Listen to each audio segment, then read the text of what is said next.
Hey, what is up guys, Speed here, and today we're going to be looking at ZAI's Pangolier. I want to specifically look at all the major plays that he makes in order to stomp this game, going very bizarre items that you can go. This is a really cool build that I actually think has a lot of legitimacy behind it. And one more idea I want to put out is that I think Pangolier safe lane in general is something that is underrated. I feel like the hero paired with a lot of position 5s can have a very strong laning stage, for instance, Bane, Grimstroke, Crystal Maiden, just to list a few. And so yeah, Pangolier as a safe laner allows you to have a ridiculously high tempo team comp. The hero scales fantastic, and you can see in this game that we are about to watch how ZAI actually itemizes to be more of a safe lane hero rather than an off lane hero, which you don't necessarily have to even do as safe lane Pango. He just decides to go that route. So let's take a look at how he does that. And yeah, before we do, quickly, if you would like to support us at GameLeap, and you like the fact that we make videos every single day, if you could smash the like button and subscribe, it would mean the world to me, and I'm sure it would also mean the world to everyone else who works at GameLeap, as obviously we spend a lot of time on these videos every single day so that you guys can get content and learn about the game of Dota. And now, let's get into the video. But before we do, no, it's not a GameLeap advertisement. I do just want to quickly look at the Steam charts. I'll be honest, guys, I mean, obviously I follow the Steam charts because the Steam charts kind of even show me, like, oh, you know, how are things going in Dota? Just how well should I expect my videos to do? Just a lot of things. And I've been looking at them, and obviously the average players is going down. Now, April, March, February, that was COVID, and so the numbers were up. Everyone was home. It's expected that the numbers are going to go back down as things start to loosen. But they're going down kind of a lot, right? Like, a lot. And, you know, considering the average players went up about 100,000 towards the peak of COVID, you know, April 2020, they're back down a lot. Now, they're technically higher than January 2020, December 2019, but honestly, I expect them to continue to go down. And this is actually sort of the lowest Dota has been. As you can see in October 2019, 388. We see in January 2020, 378. And this is exceedingly low. Obviously, as you can see, you go lower and lower in Dota. You know, besides 2013 when the game was basically new, it hasn't been this low, and it's kind of just trending down over time. They hit it with spikes every so often, such as TI, but TI is not even happening this year. And the last patch was 2 months ago. Now you might be saying, Speed, no it wasn't. It was a month ago. Basically a month ago from, you know, 8/26. Now it's, what, 9/29 at the time of me making this video? But this patch was so inconsequential. It really was. Now, did it make drums less popular and halberd less popular, and was it good for nerfing the competitive scene? Yes, but for pubs, it changed very, very little. It changed very little, right? Especially for the average pub player, you know, like the majority of players. It doesn't change anything, and most of these changes are things like this. Bristleback base damage changed from 47 to 57, you know, to 52 to 58. It just doesn't, no one cares, you know? This didn't make Bristleback viable.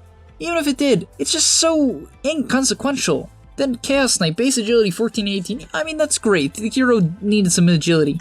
If we just keep going over them, it's like, you just read changes. Base strength increased by 2. The Enchantress change was cool, but most players don't understand it. It doesn't change the game in a cool way. It doesn't change an ability or make some hero particularly strong, right? This doesn't make Enchantress cool now or interesting to play. It doesn't, right? Faceless Void loses some base strength. It's just like number changes. And this is what I mean. This was barely an interesting patch. This is not a patch that is going to spike the player base, because that's what patches do, guys. When patches come out, this is what happens. You get 13,000 players. This was probably a patch. This was probably a patch, right? I think, I don't know what this was. Maybe a patch. Maybe this was this patch 7? Maybe this was patch 7. Probably patch 7.0. And all I'm saying is I hope we get more patches. I just think patches are required for Dota to stay as a relevant game. Obviously, it increases the amount of players that are currently playing, and even if Dota goes crazy and they try out some new weird things, I would highly prefer Dota to go down some routes. Now, I'm not going to say I fully understand how patches impact the player base, you know, but that's all I'm hoping for. I'm only saying it in this video to obviously create awareness around this. You know, if people didn't realize that this is happening, you know, obviously Dota is not dead or necessarily dying yet. But okay, let's get into the video. And also, you want to know why you should get a GameLeap subscription? Because it's the only way you can certified become broken. We'll actually give you a nice little piece of paper. We'll send it in the mail when you get your sub. By the way, the head of GameLeap told me that this might not be true, so I can't guarantee it. But let's get into the video. All right, now getting into the Dota game, the game we all I've come to know and love. Let's get into it. So first things first, the main thing I want to talk about is bottle and side lanes. Guys, bottle and side lanes is so broken. I've really come to realize this. Guys, I feel like so many players are just buying bottle right now. It is unbelievably good on offlaners / safe laners. I mean that. I even think on safe laners it is totally good. If you're playing Ember safe lane, or you are playing, Pango safe lane after watching this video, even if you're playing something like Gyro safe lane, I wouldn't even be mad to see it on Jug. Not even kidding. Like, I feel like it wouldn't be that bad. These heroes are so good with bottle, right? The reason for it is you can pick up 5-minute bounties, which is pretty convenient to your typical bottle timing around minute 3, minute 4. Then, as your support dies, you get to refill your bottle, which is super common. And so specifically what you can do with your support is tell them, hey man, let's play aggressive. If you die, it is what it is. You can even have your support literally intentionally play aggressive just to die so that you refill your bottle. I'm not kidding. And it just gives you so much resources, such an HP advantage. And obviously that happens right here. He buys a salve, buys a bottle, and they can go super, super aggressive. And, this really does come down to this item. If he doesn't have bottle, he doesn't have mana. If he doesn't have a wand, raindrops, and this bottle, he can't make these plays. And so I really like what he's doing. On top of that, I'd like to mention his Blightstone. Very cool item here. Obviously, it does work with your Swashbuckle, similar to how it procs Maelstrom and MKB. And Basher, it procs Blightstone, and it also works on the creep waves, so it's really, really good at actually shoving waves, right? So when you want to shove waves on Pango, Blightstone is incredibly good, and it works very well against heroes in general. Also, his Earth Spirit has picked up a Orb of Venom, and when you combine these two items together, you are very good at going aggressive, and that's obviously their game plan here. And you can see, this is where the cart wave actually comes into play. It's a very delayed cart. The cart had just been static under the tower for quite a while, but now it's pushing under tower, and let's see how they play it. Honestly, everything they've done up until this point just seems so planned and perfect. If we even go back 20-30 seconds, this kill attempt here is even better. It's an even better kill attempt just because they have a cart, because when you get kills, you can obviously then transition those kills into a cart push, right? You can actually get some value out of your cart. If the Rubik is alive, and this cart goes under tower, what's going to happen? One Fade Bolt, the push is over, the cart dies, but instead, what can they do? They can actually completely zone this Chaos Knight out. The Rubik doesn't even TP back. I think he just had no interest in laning here. And they're doing a really good job of playing around the tower range. You can see ZAI is only hitting the CK when he is out of tower aggro range. And because of that, they are slowly chipping him down. Not overcommitting, not diving. He's intentionally trying to bait him to walk out of tower range.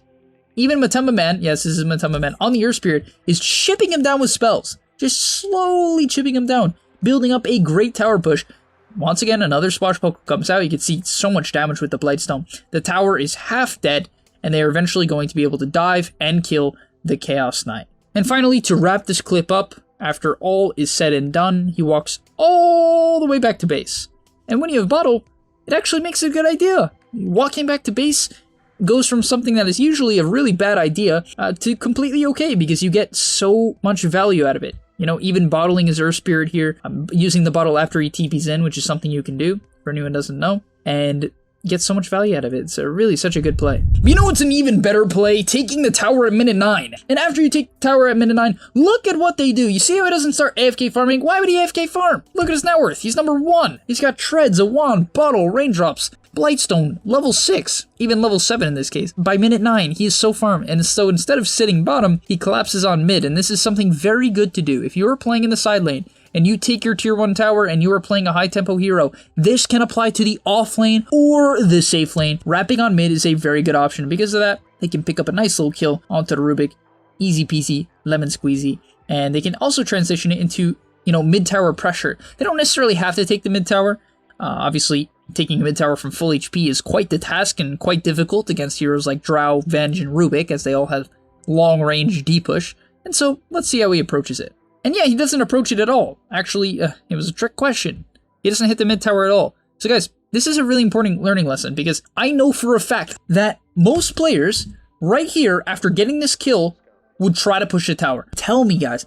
Tell me if I am wrong in the comments. Am I wrong? Would you, or would your teammates, push this tower after the Rubik kill? I would bet a large sum of money that a huge portion of the Dota community would push this tower here. Why? Because it's a typical notion of how you play good Dota is you get a kill and you transition into a tower. Absolutely, unless pushing that tower is going to get you killed. In this case, this Drow will obviously just cast one multi-shot, completely dissuading them from pushing. The Venge is in position to save her.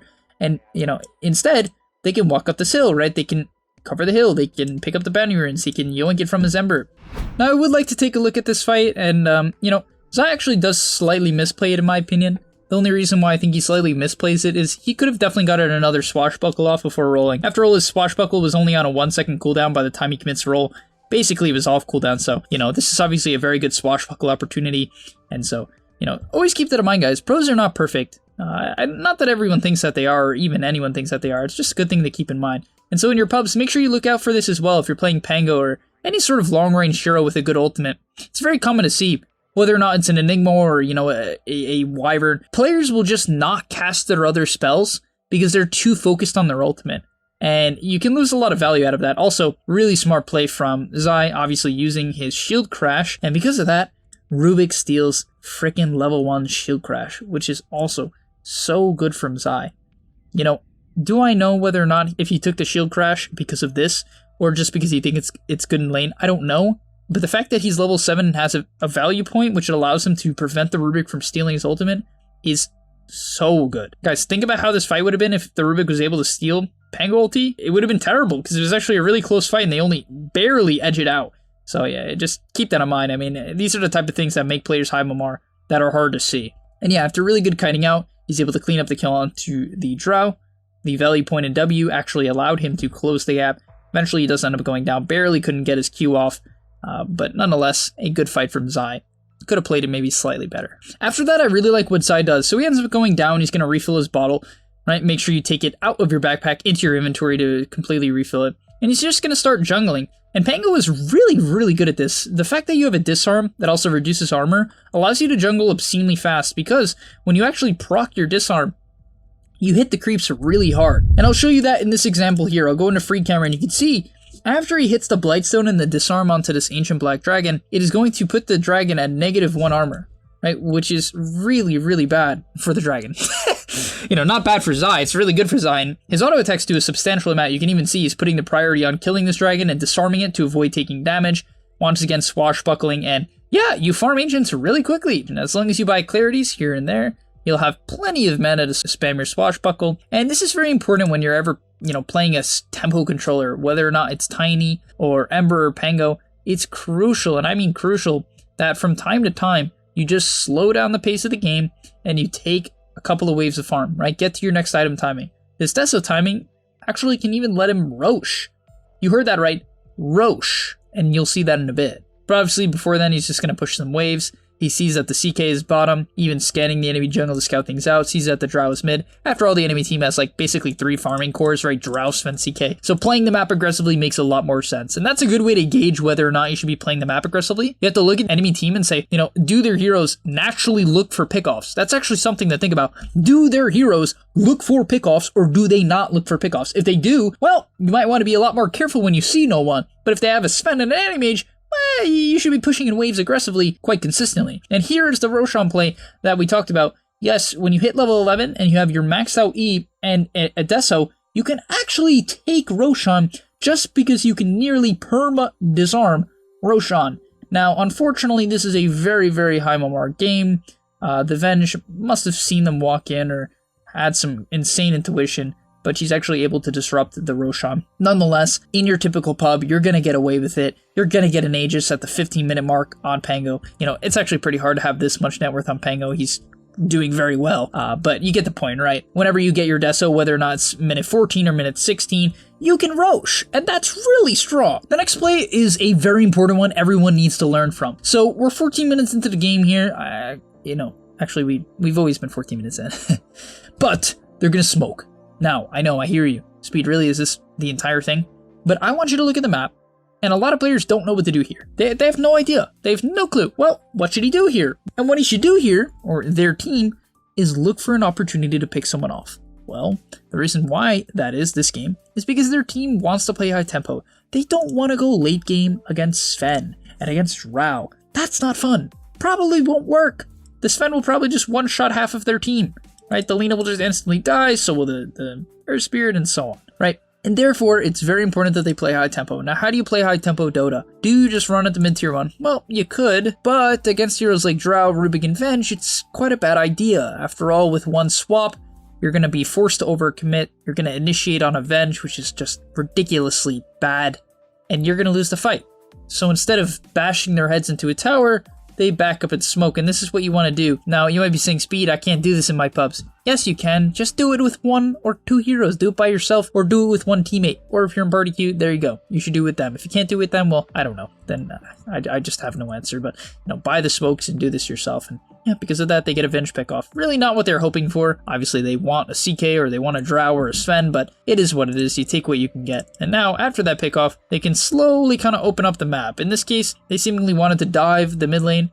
Once again, reason why they want to do this is because the enemy team, in their opinion, is pretty weak. Is this fight sort of dangerous? Yes, but at least it's not a slow mid-siege. What is a slow mid-siege? Where you walk up to the tower and hit it. If it is that, this is a feed play. This is horrible. And in most Dota games, up until like super high immortal, this is what most players do. But instead, you need to wrap behind the tower, right? You need to play around the tower and go for pickoffs. And because of that, he gets a really nice roll-off, completely controlling up the Sven for the majority of the fight. Really nice swashbuckle onto the low ground to kite out. I love how he's not panicking, still playing around the edge of the fight, just kind of waiting for his opportunity to strike. Sees a really nice swashbuckle opportunity onto the CK, secures that kill, and they clean up the fight. Wasn't perfect, after all, the Earth Spirit did have to buy back, but great fight by Natama Man nonetheless. Now, moving on, we are 30 minutes into the game here. I don't want to make this video 30 minutes long. You can tell me if in the comments you do want me to make 30-minute, 40-minute, hour-long videos. Maybe I will at some point as a, for fun. Yeah, that's what I consider fun. I get it, I'm a loser. But after his Deso, he buys a Lotus in this game. Now, do I recommend on your Kiri Pango games you buy Lotus? Really depends. Now, why is it good this game? Because there's quite a lot of reasons. Well, it's extremely good against Rubik. If you go on him, you pop your Lotus, he'll lift himself, right? Prevents him from comboing you. If a Sven goes on you, especially if it is an Ag Sven, what happens? The Ags actually stuns the Sven. So Lotus is a hard counter to Sven. Keep that in mind if you are playing against Ag Sven. Lotus is absolutely broken, and I'm not just saying it's like broken. No, it's actually broken. Like, it's broken, right? And it's good against Venge, right? Very hard for her to stun you, even swap you. It's very awkward. You purge Gust. CK, it's a slow stun. So basically, it's a bunch of slow stuns. You see how it's like, the only one that's not slow is Rubik, but Sven, slow stun. Venge, slow stun. Gust, it's just a sound, you can purge it. And then CK, slow stun, so it's a really freaking good Lotus game. Also, he needs armor, right? Your hero doesn't lack armor, but you don't have the best armor. And therefore, Lotus gives him that as well as some mana stain to flash harm. So really, it was just a perfect Lotus game. And then after that, he goes a Butterfly. Once again, the enemy team is all physical damage, essentially, so the Butterfly makes sense. If it wasn't the case, I think he would either just rush the Scotty that'll be going next. Maybe he would go a Manta in certain circumstances, even a BKB if he planned on right-clicking. That is totally reasonable to go with this Deso build.